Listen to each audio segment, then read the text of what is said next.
End gold buyers, మీ కష్టాల్లో నమ్మకమైన మీ ఆత్మీయ నేస్తం. నమస్కారం అండి. నమస్తే తల్లి. ఓం నమో వెంకటేశాయ. వెంకటాద్రి సంస్థానం బ్రహ్మాండే నాసికించిన వెంకటేశ సమోదేవో నా భూతో నా భవిష్యతి. ఇప్పుడు ఈ గ్రహాల మార్పుల వల్ల ఏవో రాబోతున్నాయని, మొన్న రీసెంట్గా బ్రహ్మంగారి ఇల్లు కూలింది అని, అంటే ఎక్కడ ఏ మూలన ఏం జరిగినా కూడా దాన్ని ప్రతి ఒక్కదానికి లింక్ చేసి దానివల్ల ఏదో దుష్ప్రభావాలు రాబోతున్నాయి, దీనివల్ల ఇబ్బందులు పడబోతున్నారని చెప్తున్నారు. మరి ఈ 2026 మనమైతే ఉగాది నుంచి చూసుకుంటాం, కానీ ఆంగ్ల నూతన సంవత్సరం రాబోతోంది. దీని ద్వారా మనకు ఉగాది వరకు ఈ మధ్యకాలంలో ఎలా ఉండబోతోంది, గ్రహాలు రాశుల పరంగా చూసుకుంటే, పంచభూతాల పరంగా చూసుకుంటే, తర్వాత మనకి సంవత్సరం మారిన తర్వాత ఎలా ఉండబోతోంది. 20 నిమిషాలు ఆడుకుందామనే ప్రయత్నం చేసిన నీకు ఇప్పుడు చిన్న ఫినిషింగ్ టచ్ ఇస్తా. అసలు నువ్వు జనవరి 1కు ముందు నా దగ్గరికి ఇంటర్వ్యూకి ఎందుకు వచ్చినావు? ఎందుకు రావు? ఉగాది కదా నువ్వు రావాలి. ఉగాదిది సపరేట్, అప్పుడు కొత్త పంచాంగం దృష్ట్యా ఇది సపరేట్. క్వశ్చన్ లేదు. ఎందుకని? తప్పు. దీనికి ఆన్సర్ చెప్పినాకనే ముందరకు పోవాలి మనం. ఉగాది 2026 మార్చి 19 నాడు శ్రీ పరాభవన సంవత్సరం వస్తుంది. దానికి కదా మనం పంచాంగం తీసుకోవాలి. నేను ఎందుకు ముందుగా వచ్చానంటే నేను దానికి ఆన్సర్ చెప్తా. మీరు ఎట్లాగో బిజీ పూజల్లో, మళ్ళీ నాకు అవకాశం దొరుకుతుందో లేదో తెలియదు. కాదు కాంపిటీషన్ జీవితములో నిన్ను నువ్వు నిలబెట్టుకోవడానికి కొత్తదనాన్ని ఎంచుకొని నిన్ను నమ్ముకున్నటువంటి ఓనర్కు నీ పూర్తి కర్త కర్మ క్రియ నీ రిజల్ట్ను ఇవ్వడానికి నువ్వు చేస్తున్నటువంటి ఒక ప్రయత్నం, నిన్ను నువ్వు జనాల్లో కొత్తగా ప్రొజెక్ట్ చేసుకోవడానికి చేస్తున్నటువంటి ప్రయత్నం. అదే ప్రయత్నం వేణుస్వామి చేసిండు కామాఖ్య విషయంలో. అమ్మా ఇట్లొచ్చారా? అర్థమైందా? కాబట్టి జనాల్లో కొత్తదానంలో కొత్తగా వస్తే నువ్వు గదే యాంకరింగ్ నేర్చుకున్నావు, గాయన గదే అడ్వకేట్ చదువుకుండు, గా టీవీ ఛానల్ గదే చేసింది. మరి గా టీవీ ఛానల్ ఏమో ప్రైమ్ టైమ్ స్లాట్ 2 లక్షలు ఎట్లా పోతుంది? పనికి వాళ్ళ చిన్న ఛానల్ 2000 ఎందుకు పోతుంది అంటే, వాళ్ళు కష్టపడడానికి వాళ్ళు చేసిన స్టింగ్ ఆపరేషన్లు కావచ్చు, వాళ్ళు జీవితాన్ని నాశనం చేసిన విధానం కావచ్చు, వాళ్ళకి ఆ పేరు వచ్చింది. సో అట్లనే వేణుస్వామి కష్టపడి ఈ స్థాయికి రావడానికి వేణుస్వామికి అంటూ ఒక బ్రాండ్ ఉన్నది. సో రెండవది, ఇదే సంవత్సరం ఇదే ఛానల్లో 2025 శివ అనే ఒక యాంకర్ కు నేను ఇంటర్వ్యూ ఇచ్చిన. అందులో చాలా విషయాలు చెప్పిన. ఏమేం చెప్పిన? ఈ సంవత్సరము రైలు ప్రమాదాలు ఎక్కువ అని చెప్పిన, విమాన ప్రమాదాలు ఎక్కువ అని చెప్పిన. చెప్పంగా వెనకకెంచి వచ్చి వీనికి పని పాట లేదు, వీడు పొద్దుగాలు లేస్తే ఇటువే మాట్లాడతాడు అని తిట్టిరు నన్ను. మరి అయినప్పుడు ఒక్కడన్నా పెట్టడేంద్రా? పెట్టాలే కదా. ఎందుకు పెట్టారు అంటే, చివరికి జ్యోతిష్యం చెప్పుకునే స్వేచ్ఛ కూడా మా బొందకు లేకుండా చేసిరు. జ్యోతిష్యంలో అరే ఇప్పుడు నా సొంత కవిత్వం కాదు, ఎవరిని అడిగినా చెప్తారు. ఈ సంవత్సరం గురువు అధిపతి కమాండర్ కేతువు అన్ని క్లియర్గా ఉన్నాయి. కేతువు అంటే మోక్షకారకుడు, భక్తికారకుడు. ఈ సంవత్సరం 2026లో ఎక్కడైతే జనాలు గుమిగూడు ఉంటారో అక్కడ ప్రాబ్లమ్స్ వస్తాయి. అది రేపు జరగబోయేటువంటి పుష్కరాలు కావచ్చు, రేపు జరగబోయే సమ్మక్క సారక్క పండగ కావచ్చు, లేకపోతే దేవాలయాల్లో ముక్కోటి ఏకాదశి కావచ్చు, ఎక్కడైతే భక్తి భావం ఉంటుందో అక్కడ చాలా పెద్ద పెను ప్రమాదాలు సంచలనాలు జరుగుతాయని శాస్త్రం చెప్తుంది. శాస్త్రం చెప్పినప్పుడు ఆ శాస్త్రాన్ని వేణుస్వామి చెప్తున్నాడు. దీన్ని కూడా తప్పు తీసుకుపోయి వేణుస్వామి ఏలినాడు శని నడుస్తుంది మేషరాశికి, మేషరాశి బాగుండదు అని చెప్పాలి, కానీ మేషరాశి సూపర్ స్టార్లు అవుతారని నేనెందుకు చెప్తా అంటే, ఒక చూసిన వేణుస్వామి మన ఒక ఆమె నేను మీనరాశి బాగాలేదంటే మీనరాశికి బాగాలేదని చెప్తున్నా వేణుస్వామి అట్టడే ఎప్పుడు వేణుస్వామి అని ఇట్లా ఊతుంది, ఇట్లనే ఊతుంది ఆమె, ఇట్లనే అంటుంది వేణుస్వామి చెప్పిండు అని తిట్టింది. నువ్వు నమ్మవమ్మా, ఆమె అమెరికా నుండి పంచుప్రభాకర్ అని ఒక ఆయన ఉంటాడు, ఆయన తిట్టిండమ్మా ఆ బూతులు భగవంతా, నేనైతే తెల్లారి చచ్చిపోతుండే. అంటే వాళ్ళిద్దరికి ఫైటింగ్ జరిగి గదే మీనరాశి అని చెప్తున్నాను నేను. ఆమె మీనరాశి అంట, గదే మీనరాశి అంటున్నాను. అంటే నేను చెప్పేది అదే. నేను చెప్పేది ఫస్ట్ శనీశ్వరుడు కాదు, శనేశ్వరుడు. సో కలియుగంలో ఇవన్నీ సమస్యలు చాలా తీవ్రంగా ఉంటాయి.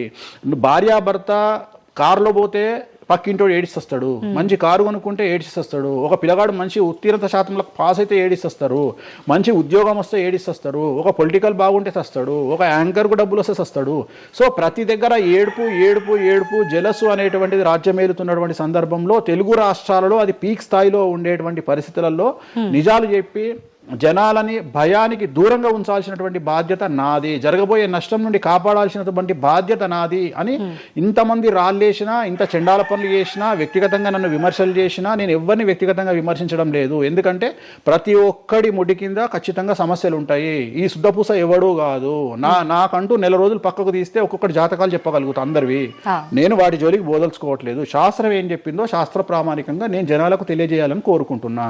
సో లాస్ట్ ఇయర్ ఎట్లా జరుగుతుందో 2025లో అనుభవించిన కష్టం కంటే 2026 ఎక్కువ, 2026 కంటే 27 ఎక్కువ, 27 కంటే 28 ఎక్కువ.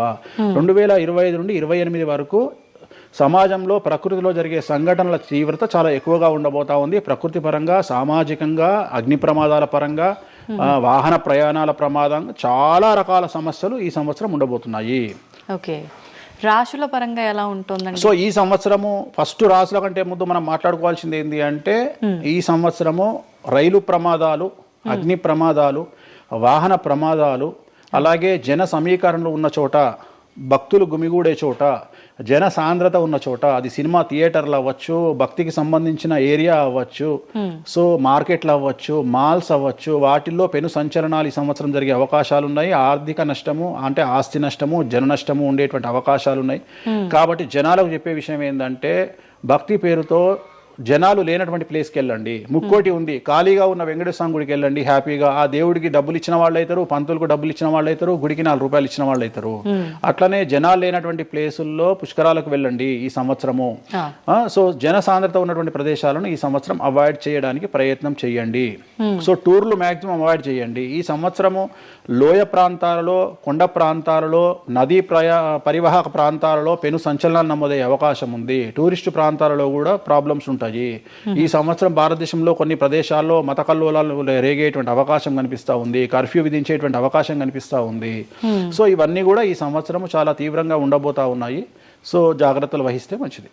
ఓకే, ఇప్పుడు అంటే ఇవి ఎవరికి, అంటే ఏదైనా గ్రహాల్లో మార్పులు ఉన్న వాళ్ళకా, లేదంటే అంటే ఇదంతా మనం ప్రకృతి పరంగా చెప్పాలి. ప్రకృతి పరంగా దాంట్లో ఎవరు ఉంటారు అంటే, చనిపోయే వాళ్ళని తీసుకుంటే ఆ బాధితులు ఎవరైతే ఉంటారో వాళ్ళ జాతకంలో ఏలినాటి శనో, షష్టమ స్థానంలో శనో, వ్యయ గురువో ఉంటాడు. సో మనం వాళ్ళే అని చెప్పలేం కదా, అక్కడికి పోయిన వాళ్ళల్లో వాళ్ళు ఉంటారు. ఎవడైతే నష్టజాతకుడు ఉంటాడో వాడికి ఆ ఇన్సిడెంట్ జరుగుతుంది. సో ఇది ఓవరాల్ గా సంవత్సర ప్రిడిక్షన్ అంటారు. సో రాబోతున్నటువంటి సంవత్సరం పేరు కూడా చాలా చాలా చాలా కాంట్రవర్షియల్ నేమ్, పరాభవనామ సంవత్సరము.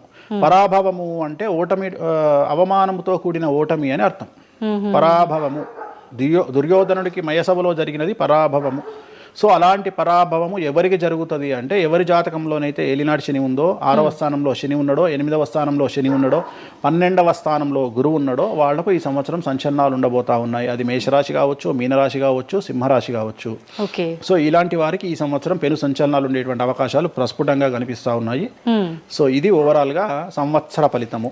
ఇక 12 రాశులకు సంబంధించి ముందుగా మేషరాశి కనుక తీసుకున్నట్లయితే, మేషరాశికి ఈ సంవత్సరము ఏలినాటి శని నడుస్తూ ఉంది. సో ఏలినాటి శని ఒక పక్క గురువు బాగాలేడు, ఒక పక్క రాహు బాగాలేడు, ఒక పక్క కేతు బాగాలేడు. సో ఇలాంటి సందర్భంలో పెను సంచలనాలకు కారణభూతమయ్యేటువంటి అవకాశం ఉంది. సో విద్యార్థులకు ఉత్తీర్ణత శాతం తగ్గుతుంది, కోరుకున్న ప్లేస్మెంట్స్ రావు, వీసా రిజెక్ట్ అయ్యే అవకాశం ఉంది. ఉద్యోగస్తులకు పై అధికారుల వల్ల సమస్యలు ఉంటాయి, ప్రమోషన్లు ఆగిపోతాయి. సో బదిలీలు చాలా దూరంగా బదిలీలు అయ్యే అవకాశం కనిపిస్తూ ఉంది. రాజకీయ నాయకులకు ఫెయిల్యూర్స్ కనిపిస్తూ ఉన్నాయి, ఉన్న పదవులు కోల్పోయే అవకాశం కనిపిస్తుంది, ఎన్నికలలో ఓటమి కనిపిస్తూ ఉంది. రైతులకు మొదటి పంట కంటే రెండవ పంట బాగుండే అవకాశం ఉంది. కళాకారులకు, క్రీడాకారులకు అవకాశాలు తగ్గిపోయి ఆదాయం తగ్గిపోయే అవకాశం ఉంది. స్త్రీలకు సంబంధించి భర్తల మధ్యన గొడవలు అయ్యే అవకాశం ఉంది. అలాగే వ్యాపారస్తులకు, బ్యూరోక్రాట్లకు ఈ సంవత్సరం ఏసీబీ, సిబిఐ, సిఐడి లాంటి కేసులు లేదా ఈడీ కేసులు కనిపిస్తూ ఉన్నాయి. ఈ సంవత్సరం ఓవరాల్గా మేషరాశి వాళ్ళని తీసుకుంటే న్యాయపరమైన ఇబ్బందులు, ఆర్థికపరమైన ఇబ్బందులు, ఆరోగ్యపరమైన ఇబ్బందులు, తండ్రికి సంబంధించిన అపమృత్యు గండము, అలాగే న్యాయపరమైన చిక్కులు, వాహన ప్రమాదాలు, భార్యాభర్తల మధ్యన గొడవలు, ఇవన్నీ మేషరాశి వారికి కనిపిస్తూ ఉన్నాయి. మరి ఏం చేసుకోవాలా అంటే, తిరునల్ల శనీశ్వర ఆలయంలో ప్రత్యేకమైన శని పూజ నిర్వహించుకోవడంతో పాటు నలుపు రంగు దుస్తులకు దూరంగా ఉండడము, నలుపు చెప్పులు, నలుపు వాహనాలకు దూరంగా ఉండడము, లెదర్ వస్తువులకు దూరంగా ఉండడము, నలుపు లెదర్ వస్తువులకు దూరంగా ఉండడం వల్ల సమస్యల నుండి గట్టెక్కుతారు. ఏడాదంతా వీటికి దూరంగా ఉండాలి. మరి తర్వాత రాశి నెక్స్ట్ వృషభ రాశి. సో వృషభ రాశి వారికి ఈ సంవత్సరం 100కు ఇంచుమించుగా 75% అనుకూలంగా ఉంది. రాహువు, కేతువు, గురువు, శని అనుకూలత కనిపిస్తూ ఉంది.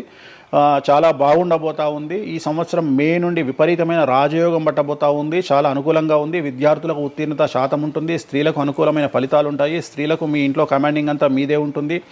రాజకీయ నాయకులకు ఎన్నికలలో విజయాలు సాధిస్తారు. డబ్బులు ఎక్కువ ఖర్చైనా విజయాలు సాధిస్తారు. అలాగే రైతులకు 2 పంటల దిగుబడి రాబడి బాగుంటుంది. విద్యార్థులకు కోరుకున్న ప్రదేశాల్లో సీట్లు వస్తాయి. ఉత్తీర్ణత శాతం పెరుగుతుంది. అవివాహితులకు వివాహ యోగ సూచనలు కనిపిస్తున్నాయి. సంతానం లేని వారికి సంతాన యోగం కనిపిస్తూ ఉంది. వ్యాపారస్తులకు అన్ని రంగాల వ్యాపారస్తులకు అనుకూలమైన ఫలితాలు ఉండబోతా ఉన్నాయి. క్రీడాకారులకు, కళాకారులకు అవకాశాలు, ఆదాయము పెరుగుతాయి. ఓవరాల్గా ఈ సంవత్సరం పూర్తి స్థాయిలో మీకు ఎటువంటి సమస్యలు కనిపించడం లేదు. చాలా బాగుంది కాబట్టి మీకు ఎటువంటి రెమెడీస్ అవసరం లేదు. వీలైతే సోమవారం నాడు శివాలయంలో రుద్రాభిషేకాన్ని నిర్వహించుకోండి. సో నెక్స్ట్ మిథున రాశి. ఈ సంవత్సరం ఏదైనా రాశి 100కు 110% అనుకూలంగా ఉంది అంటే మిథున రాశి. సో గురువు, రాహువు, కేతువు అన్ని గ్రహాలు అనుకూలంగా ఉన్నాయి. పట్టిందల్లా బంగారంగా ఉంటుంది. గురువు అతిచారం వల్ల మీ జాతకం చాలా బాగుండబోతా ఉంది. గత 10 సంవత్సరాల నుండి మీరు పడుతున్నటువంటి కష్టాలన్నీ తొలగిపోయే అవకాశాలు కనిపిస్తూ ఉన్నాయి. సో కొత్త స్పీడ్తో ముందుకు వెళ్ళండి. కొత్త ఆలోచనలు చేయండి. ఎంత గొప్పగా జీవితంలో ముందుకెళ్లాలో ప్లాన్ చేయండి. చాలా గొప్పగా ఆలోచించండి. చిన్నగా ఆలోచన చేయకండి. గురువు విపరీత రాజయోగాన్ని ఇవ్వబోతా ఉన్నాడు. దైవబలం మీకు అనుకూలంగా ఉంది. గురుబలం మీకు అనుకూలంగా ఉంది. శనిబలం మీకు అనుకూలంగా ఉంది. కాబట్టి కొత్త వ్యాపారాలు ప్రారంభించండి. విపరీతమైనటువంటి చాలా గొప్పగా కలలు కనండి. ఆ కళలను సాకారం చేసుకునే దిశగా ప్రయాణం చేయండి. విద్యార్థులకు అనుకూలంగా ఉంది. ఉద్యోగస్తులకు అనుకూలంగా ఉంది. వ్యాపారస్తులకు అనుకూలంగా ఉంది. రైతులకు 2 పంటలు అనుకూలంగా ఉంది. సో ప్రతి వాళ్ళు చెరువులు, తర్వాత చేపల చెరువులు, రొయ్యల చెరువులు పండించే వాళ్ళకు అనుకూలంగా ఉంది. పౌల్ట్రీ ఫామ్ వాళ్ళకు అనుకూలంగా ఉంది. రాజకీయ రంగం వారికి అనుకూలంగా ప్రజల్లో మంచి మార్పులు కనిపిస్తూ ఉన్నాయి. స్త్రీలకు మీదే కమాండింగ్గా ఉంటుంది. కుటుంబంలో మీరు ఏం చెప్తే అది జరిగేటువంటి అవకాశాలు కనిపిస్తూ ఉన్నాయి. సో మిథున రాశి వారికి పూర్తి స్థాయిలో అనుకూలంగా ఉంది. ఎటువంటి రెమెడీస్, ఎటువంటి పూజలు అవసరం లేదు. అద్భుతం అయితే వీళ్ళది. నెక్స్ట్ కర్కాటక రాశి. సో నెక్స్ట్ కర్కాటక రాశి. సో కర్కాటక రాశి వారికి కూడా ఇంచుమించు 90% అనుకూలంగా ఉంది. కాకపోతే ఇక్కడ ఉన్న సమస్య ఏంటంటే మే వరకు 2026 మే వరకు కొద్దిగా వీళ్ళకు గురువు 12వ ఇంట్లో ఉన్నాడు కాబట్టి కాళ్ళు చేతులు విరిగే అవకాశం ఉంది. దెబ్బలు తగిలించుకునే అవకాశం కనిపిస్తూ ఉంది. జాగ్రత్తగా ఉండండి. సాధ్యమైనంత వరకు లెమన్ ఎల్లో కలర్ దుస్తులు ధరించే ప్రయత్నం చేయండి. చాలా అనుకూలంగా ఉండబోతా ఉంది. రాజకీయ రంగంలో ఉండే వాళ్లకు విపరీతమైనటువంటి విజయాలు సిద్ధిస్తాయి. జనాల్లో అనుకూలమైన వాతావరణం ఉంటుంది. వ్యాపారస్తులకు విశేషించి అనుకూలంగా ఉంటుంది. విద్యార్థులకు అనుకూలంగా ఉంటుంది. అలాగే రైతులకు అనుకూలంగా ఉంటుంది. కళాకారులకు, క్రీడాకారులకు మరీ అనుకూలంగా ఉంటుంది. కాకపోతే ఓవరాల్గా కర్కాటక రాశి వారికి ఈ సంవత్సరం కొద్దిగా శత్రువుల యొక్క బెడద ఒక 10% కనిపిస్తూ ఉంది. కానీ శత్రువులను పట్టించుకోకండి. శని బలం వల్ల వాళ్ళు ఎంత ప్రయత్నాలు చేసినా, రాహు బలం వల్ల వాళ్ళు ఎంత ప్రయత్నాలు చేసినా మిమ్మల్ని ఎవరు ఏమీ చేయలేరు. సో మీరు చేయాల్సింది ప్రతి గురువారం నాడు లెమన్ ఎల్లో దుస్తులు ధరించే ప్రయత్నం చేయండి. అలాగే శ్రీకాళహస్తిలో గురు దక్షిణామూర్తి వద్ద గురువారం నాడు గురుహోరలో గురువుకు అంటే దక్షిణామూర్తికి అష్టోత్తర పూజ చేయించుకోండి. అలాగే పసుపు రంగు పువ్వు ఏదైనా ఉంటే అక్కడ నుండి తెచ్చుకొని ఇంట్లో పెట్టుకోండి. మీకు అనుకూలమైన ఫలితాలు ఉంటాయి. అంటే శని వీళ్ళకి ఫేవర్గా ఉన్నాడు. అంటే శని వీళ్ళకి చాలా ఫేవర్గా ఉన్నాడు. రాహు ఫేవర్గా ఉన్నాడు. కేతు ఫేవర్గా ఉన్నాడు. మే నుండి గురువు కూడా ఫేవర్గా ఉంటాడు. అది ఉన్న చిన్న ఇబ్బందులకు కూడా ఏమైనా దానాలు అలాంటివి అదే మనం చెప్పిన ఎందుకు గురువు లెమన్ ఎల్లో కలర్ గురువుకు దక్షిణామూర్తి సరిపోతుంది. ఇంకా అవసరం లేదు. దానాలు అవసరం లేదు. మరి తదుపరి రాశి. సో నెక్స్ట్ సింహరాశి. సింహరాశికి ఈ సంవత్సరం అష్టమ శని నడుస్తూ ఉంది. గురువు వ్యతిరేకమైన ఫలితాలు. రాహు, కేతువు చాలా నెగిటివ్గా ఉన్నారు. సో ఇంచుమించుగా 4 గ్రహాలు వ్యతిరేకమైన దిశలో ఉన్నాయి. అష్టమ శని అంటే తల్లికి ఆరోగ్యపరమైన ఇబ్బందులు ఉంటాయి. మానసికమైన ఇబ్బందులు ఉంటాయి. శారీరకమైనటువంటి అనారోగ్య సమస్యలు ఉంటాయి. అలాగే ఆర్థికపరమైన ఇబ్బందులు, న్యాయపరమైన చికాకులు ఉంటాయి. జాగ్రత్తగా ఉండండి. నలుపు రంగు దుస్తులకు దూరంగా ఉండండి. విద్యార్థులకు సమస్యలు, ఉద్యోగస్తులకు సమస్యలు, వ్యాపారస్తులకు సమస్యలు, ఈడీ కేసులు, పోలీస్ కేసులు, బ్యూరోక్రాట్స్కు సిబిఐ కేసులు, రైతులకు పంటల దిగుబడిలో నష్టము, కళాకారులకు, క్రీడాకారులకు వాళ్ళ అవకాశాలను ఇతరులు దక్కించుకునేటువంటి అవకాశం కనిపిస్తూ ఉంది. స్త్రీలకు భార్యాభర్తల మధ్యన గొడవలు. సో ఓవరాల్గా సింహరాశి వారికి ఏ రంగంలో వారైనా సమస్యలు కనిపిస్తూ ఉన్నాయి. అష్టమ శని ప్రభావం కనిపిస్తూ ఉంది కాబట్టి నలుపు రంగు దుస్తులకు దూరంగా ఉండండి. తిరునల్లార్ శనీశ్వర ఆలయంలో ప్రత్యేకమైన శని పూజను నిర్వహించుకోవడం ద్వారా సమస్యల నుండి గట్టెక్కుతారు. ఓకే. సో నెక్స్ట్ కన్యారాశి. ఈ సంవత్సరం కన్యారాశి వారికి ఇంచుమించు 75% అనుకూలంగా ఉండబోతా ఉంది. శని అలాగే కుజుడు, రాహువు, కేతువు, గురువు అనుకూలతల వల్ల చాలా చాలా అనుకూలంగా ఉండబోతా ఉంది. ఒకే ఒక్క సమస్య ఈ సంవత్సరం ఉండేది, భార్యాభర్తల మధ్యన ఈగోలు కానీ క్లాషెస్ కానీ వచ్చే అవకాశం ఉంది. సో కాంప్రమైజ్ అవ్వడానికి ప్రయత్నించండి. భార్య దగ్గర భర్త, భర్త దగ్గర భార్య, కాంప్రమైజ్ అవ్వండి. ఈగోలకు పోవద్దు, జెలస్లకు పోవద్దు. ఆర్థికపరమైన అంశాల్లో జాగ్రత్తగా ఉండండి. విద్యార్థులకు అనుకూలత కనిపిస్తూ ఉంది, రాజకీయ నాయకులకు అనుకూలత కనిపిస్తూ ఉంది, వ్యాపారస్తులకు, కళాకారులకు, క్రీడాకారులకు విశేషమైన యోగం లభించబోతూ ఉంది. న్యాయస్థానాల్లో పనిచేసే వాళ్లకు, న్యాయ సంబంధమైన వృత్తిలో ఉండే వాళ్లకు అనుకూలమైన ఫలితాలు ఉండబోతూ ఉన్నాయి. స్త్రీలకు విశేషించి అనుకూలంగా ఉండబోతూ ఉంది. సో ఈ సంవత్సరం కన్యారాశి వారికి పూర్తిగా అనుకూలమైనటువంటి ఫలితాలు కనిపిస్తూ ఉన్నాయి. వీరు చేయాల్సినటువంటి రెమెడీ, సోమవారం నాడు రుద్రాభిషేకాన్ని శివాలయంలో నిర్వహించండి, సమస్యల నుండి గట్టెక్కుతారు. సో నెక్స్ట్ తులారాశి వారికి షష్టమ స్థానంలో శని కనిపిస్తూ ఉన్నాడు. కాకపోతే గురువు విపరీత రాజయోగాన్ని ఇవ్వబోతా ఉన్నాడు. వీళ్ళకి గురు బలము మరియు దైవ బలం అనుకూలంగా ఉండడం వల్ల మీ జీవితాన్ని కొత్తగా ప్రొజెక్ట్ చేసుకునేటువంటి అవకాశం మీకు దేవుడు కల్పిస్తూ ఉన్నాడు. ముందుకు వెళ్ళే ప్రయత్నం చేయండి. చాలా కొత్తగా మిమ్మల్ని మీరు ఆవిష్కరించుకునే ప్రయత్నం చేయండి. మిమ్మల్ని మీరు కొత్తగా సమాజానికి చూపించుకోండి. దానివల్ల మీ ఆలోచనలు మార్చుకోండి. చాలా గొప్పగా థింక్ చేయండి, గొప్పగా కలలు కనండి, వాటిని సాకారం చేసుకోండి. గురువు అనుకూలంగా ఉన్నాడు. కాకపోతే కుటుంబంలో పెను సంచలనం జరిగే అవకాశం కనిపిస్తూ ఉంది. 6వ స్థానము భాగ్యానికి మరియు శత్రుత్వానికి కారకుడు కాబట్టి శని వల్ల సంచలనం జరిగే అవకాశం ఉంది. విద్యార్థులు, ఉద్యోగస్తులు, వ్యాపారస్తులు, కళాకారులు, క్రీడాకారులు, రైతులు, అలాగే రాజకీయ నాయకులు ఎవరైనా సరే వాళ్ళ జీవితంలో ఏదో ఒక పెను సంచలనం జరిగే అవకాశం కనిపిస్తూ ఉంది. నలుపు రంగు దుస్తులకు దూరంగా ఉండండి.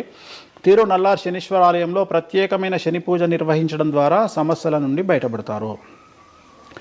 నెక్స్ట్ వృశ్చిక రాశి వారికి అర్ధాష్టమ శని వెళ్ళిపోయింది. శని, గురువులు అనుకూలంగా ఉన్నారు. రాహు, కేతువులు అనుకూలంగా ఉన్నారు. కళాకారులు, క్రీడాకారులు, ఉద్యోగస్తులు, విద్యార్థులు, వ్యాపారస్తులు, రైతులు, రాజకీయ నాయకులు, స్త్రీలు, అన్ని రంగాల వారికి పూర్తిగా 100కి 100% అనుకూలంగా ఉన్నటువంటి రాశి వృశ్చిక రాశి. పూర్తి స్థాయిలో విశాఖ 4, అనురాధ 1, 2, 3, 4, జ్యేష్ఠ 1, 2, 3, 4, 9 పాదాల వారికి విశేషించి రాజయోగంగా భావించాల్సి ఉంటుంది. మే వరకు విపరీత రాజయోగం కనిపిస్తూ ఉంది. మే తదుపరి కూడా అనుకూలమైన ఫలితాలను పొందుతారు. కాబట్టి వీరికి ఎటువంటి రెమెడీసు, ఎటువంటి పూజలు అవసరం లేదు. చాలా గొప్పగా కలలు కనండి. మీకున్నటువంటి కళలను సాకారం చేసుకోండి. మీకు ఎటువంటి రెమెడీస్ కూడా అవసరం లేదు. నెక్స్ట్ ధనుసు రాశి వారికి అర్ధాష్టమ శని నడుస్తూ ఉంది. అర్ధాష్టమ శని అనేటువంటిది డబ్బులను అధికంగా ఇచ్చి ఆ డబ్బుల ద్వారా సమస్యలు తెచ్చేటువంటి ఒక పరిస్థితి. అంటే డబ్బులు లేకపోతేనే సమస్యలు అంటారా? డబ్బులు ఉంటే కూడా సమస్యలు. డబ్బులు ఉన్నప్పుడు వాటిని మనం ఖర్చు చేసే విధానంలో సమస్యలు, వాటిని మనం ఎలా సమాజంలో ఖర్చు పెట్టబోతున్నామనే సమస్యలు ఏర్పడేటువంటి అవకాశం ఉంది. కాబట్టి మీరు ఇన్వెస్ట్మెంట్ చేయడంలో కానీ, అప్పులు ఇవ్వడంలో కానీ, ఎవరికైనా అప్పులు ఇవ్వడంలో కానీ, చిట్టీలు వేయడంలో కానీ, సహాయం చేయబోయేటప్పుడు కానీ జాగ్రత్తలు తీసుకోండి. ఎటువంటి పరిస్థితుల్లోనూ డబ్బులు ఎవరికి ఇవ్వవద్దు. సో ధనుస్సు రాశి వారికి డబ్బు పరంగా సమస్యలు ఏర్పడే అవకాశం ఉంది. రాక డబ్బులు వచ్చినాయి కాబట్టి తీసుకెళ్ళి వేరే వాళ్ళకి ఇచ్చి మోసపోయే అవకాశాలు కనిపిస్తూ ఉన్నాయి. ఈ ఒక్క విషయంలో ధనుసు రాశి వాళ్ళు జాగ్రత్తలు తీసుకుంటే విద్యార్థులకు, ఉద్యోగస్తులకు, కళాకారులకు, క్రీడాకారులకు, రాజకీయ నాయకులకు, స్త్రీలకు, వ్యాపారస్తులకు, రైతులకు, అన్ని రంగాల వారికి ఈ సంవత్సరం అనుకూలంగా ఉంటుంది. ఓన్లీ మీరు చేయాల్సిన రెమెడీ నలుపు రంగు దుస్తులకు దూరంగా ఉండండి. తిరునల్లార్ శనీశ్వర ఆలయంలో ప్రత్యేకమైన శని పూజ నిర్వహించడం ద్వారా సమస్యల నుండి గట్టెక్కుతారు. నెక్స్ట్ మకర రాశి వారికి ఈ సంవత్సరం చాలా అనుకూలంగా ఉంది. ఈ సంవత్సరం అండర్లైన్ చేయాల్సిన విషయం ఏమిటంటే మకర రాశి వారికి భార్యాభర్తల మధ్యన గ్యాప్ ఏర్పడేటువంటి అవకాశం ఉంది. గొడవలు వచ్చే అవకాశం ఉంది. ఈగోస్ వల్ల కానీ వేటి వల్ల అయినా సమస్యలు వచ్చే అవకాశం ఉంది. అది కాకుండా విద్యార్థులకు అనుకూలతలు ఉంటాయి, ఉద్యోగస్తులకు అనుకూలతలు ఉంటాయి, రైతులకు 2 పంటల దిగుబడి రాబడి ఉంటుంది. అలాగే రాజకీయ నాయకులకు సమాజంలో మంచి పేరు ప్రఖ్యాతులతో పాటు పదవులు సిద్ధిస్తాయి. రైతులకు 2 పంటల దిగుబడి రాబడి ఉంటుంది. వ్యాపారస్తులకు రూపాయికి 100 రూపాయల లాభం ఉంటుంది. స్త్రీలకు కోరుకున్నటువంటి ఫలితాలు ఉంటాయి. అన్ని రంగాల వారికి అనుకూలమైన ఫలితాలు మకర రాశి వారికి ఉండబోతా ఉన్నాయి. వీరు సోమవారం నాడు శివాలయంలో రుద్రాభిషేకం నిర్వహించుకున్నట్లయితే సమస్యల నుండి గట్టెక్కుతారు. సో నెక్స్ట్ కుంభరాశి వారికి ఏలినాటి శని చివరి అంకంలో ఉంది. చాలా సమస్యలు కనిపించబోతా ఉన్నాయి. కుటుంబంలో ఎవరిని తీసుకున్నా విద్యార్థులు, ఉద్యోగస్తులు, వ్యాపారస్తులు, కళాకారులు, క్రీడాకారులు, రాజకీయ నాయకులు, స్త్రీలు, ఉద్యోగస్తులు, బ్యూరోక్రాట్లు అందరికీ సమస్యలు ఉన్నాయి. వాహన ప్రమాదాలు, పోలీస్ కేసులు, కోర్టు కేసులు, ఆరోగ్యపరమైన ఇబ్బందులు, మానసికమైన ఇబ్బందులు, స్త్రీలకైతే థైరాయిడ్ సమస్యలు, పీసీఓడి సమస్యలు, గర్భసంచికి సంబంధించిన సమస్యలు, మానసికమైన ఇబ్బందులు బాధించే అవకాశం కనిపిస్తూ ఉంది. జాగ్రత్తగా ఉండండి, నలుపు రంగు దుస్తులకు దూరంగా ఉండండి, శనివార నియమాన్ని పాటించండి, సప్త శనివార వ్రతాన్ని పాటించండి. సప్త శనివార వ్రతం అంటే శనివారం నాడు శ్రీ వెంకటేశ్వర స్వామి వారికి సంబంధించినటువంటి వ్రతము. ఇది పుస్తకం మీకు మార్కెట్లో దొరుకుతుంది, తీసుకొచ్చుకొని 7 వారాల పాటు 7 శనివారాల పాటు చేయండి, సమస్యల నుండి గట్టెక్కుతారు. ఇక చివరిది లాస్ట్ది అనేటువంటిది మీనరాశి. మీనరాశి వారికి ఈ సంవత్సరం జన్మశని నడుస్తూ ఉంది. జన్మశని చాలా డేంజరస్గా ఉండబోతూ ఉంది.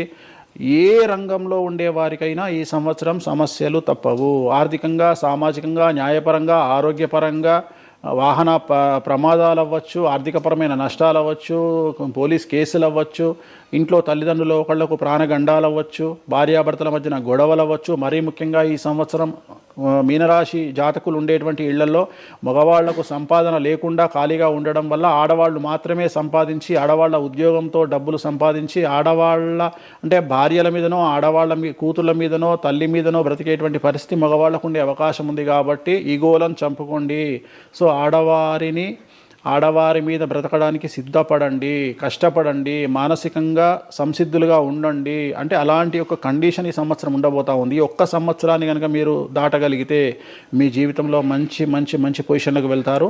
సో నలుపు రంగు దుస్తులకు దూరంగా ఉండండి, రాత్రిపూట ప్రయాణాలు చేయకండి, వాహన ప్రమాదాలు జరిగే అవకాశం కనిపిస్తూ ఉంది. జన సమూహం ఉన్నటువంటి ప్రాంతాలకు వెళ్ళకండి. సో జాగ్రత్తలు తీసుకోండి, నలుపు రంగు దుస్తులకు దూరంగా ఉండండి. తిరునల్ల శనీశ్వర ఆలయంలో ప్రత్యేకమైన శని పూజ నిర్వహించడం ద్వారా సమస్యల నుండి బయటపడతారు. ఇప్పుడు ఈ రాశి ఫలాల్ని ఈ మధ్యకాలంలో చాలా మంది ఫాలో అవుతున్నారండి. ఇది అక్షరం అంటే పేరులో మొదటి అక్షరాన్ని బట్టి ఫాలో అవ్వాలా, లేదంటే డేట్ ఆఫ్ బర్త్ బట్టి వచ్చే రాశిని ఫాలో ఇది పేరులో దాని సంబంధం లేదు, డేట్ ఆఫ్ బర్త్ ప్రకారం చూసుకోవాలి. రెండోది ఇది గోచారం, గ్రహచారం వేరు, గోచారం వేరు. ఇది జస్ట్ గోచారం ప్రకారం ఎలాగైతే మనము సౌరమానం ప్రకారము మనం చూసుకుంటామో అలా ఇది ఓన్లీ చాంద్రమానం ప్రకారము మీ నక్షత్రం ప్రకారం చూసుకోవాల్సిందే. మళ్ళీ వ్యక్తిగతమైన జాతకం వేరు. అంటే ఒక 3-4 రాశులు మినహాయించి అన్ని రాశుల వారికి కొంచెం ఇబ్బందికర పరిస్థితులే ఉన్నాయి. దానికి మీరు చెప్పిన రెమెడీస్ చేసుకుంటే సరిపోతుంది. ధన్యవాదాలండి, చాలా చక్కగా వివరించారు. ఓం నమో వెంకటేశాయ.